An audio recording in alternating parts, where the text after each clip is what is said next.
नमस्कार। आज हम माता शैलपुत्री की कथा एवं पूजा विधि के बारे में चर्चा करेंगे और यह भी जानेंगे कि माता का नाम सती कैसे पड़ा। नवरात्रि में दुर्गा पूजा के अवसर पर दुर्गा देवी के 9 रूपों की उपासना बहुत ही विधि विधान से की जाती है। माँ दुर्गा को सर्वप्रथम शैलपुत्री के रूप में पूजा जाता है। हिमालय के वहाँ पुत्री के रूप में जन्म लेने के कारण उनका नामकरण हुआ शैलपुत्री। इनका वाहन वृषभ है, इसलिए शैलपुत्री माता को वृषारूढ़ा के नाम से भी जाना जाता है। माता के दाएं हाथ में त्रिशूल और बाएं हाथ में कमल सुशोभित है।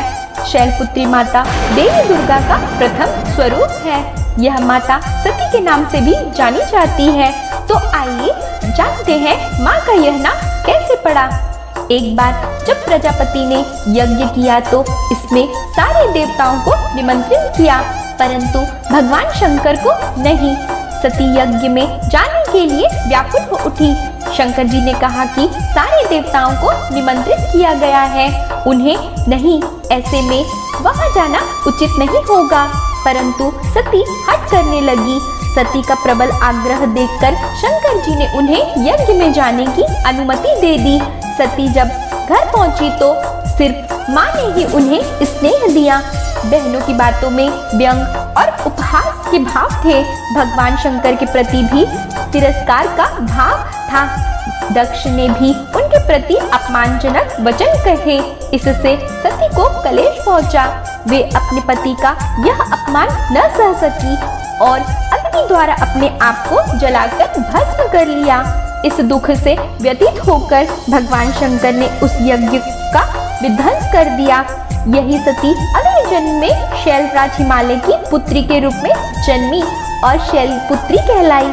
माता का यह स्वरूप स्थिरता और दृढ़ता का प्रतीक माना जाता है। पार्वती और हेमवती भी इसी देवी के अन्य नाम हैं। शैलपुत्री का विवाह भी भगवान शंकर से ही हुआ। शैलपुत्री शिव जी की अर्धांगिनी बनी। आइए जानते हैं शैलपुत्री माता की पूजा विधि के बारे में। नवरात्रि प्रतिपदा के दिन कलश या घट स्थापना के बाद दुर्गा पूजा का संकल्प लें। माँ शैलपुत्री की प्रतिमा स्थापित करें। लकड़ी की चौकी पर लाल वस्त्र बिछाएं। इसके बाद माँ दुर्गा के शैलपुत्री स्वरूप की विधि विधान के साथ पूजा करें। माता को अक्षत, सिंदूर, धूप, गंध, पुष्प आदि अर्पित करें। माता में लाल पुष्प चढ़ाना बहुत शुभ माना जाता है। इसके बाद माता के मंत्र का उच्चारण करें। मंत्र इस प्रकार है: ओम हैम ह्रीं क्लीं शैलपुत्राय नमः। अंत में कपूर या गाय के घी से दीपक जलाकर उनकी आरती उतारें और शंखनाद के साथ घंटी बजाएं। इसके बाद माता को प्रसाद अर्पित करें।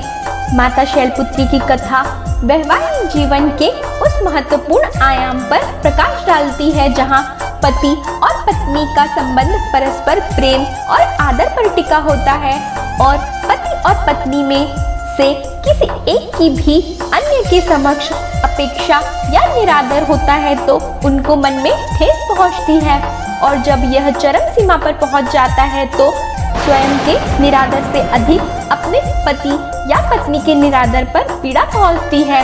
इसी प्रेम की पराकाष्ठा को लिए हुए यह माता शैलपुत्री की कथा समर्पित है। आशा है कि यह शिक्षा आपके जीवन में भी मार्गदर्शक की भूमिका प्रदान करे। इसी आशा के साथ मैं अनामिका आप लोगों से विदा लेती हूँ। धन्यवाद।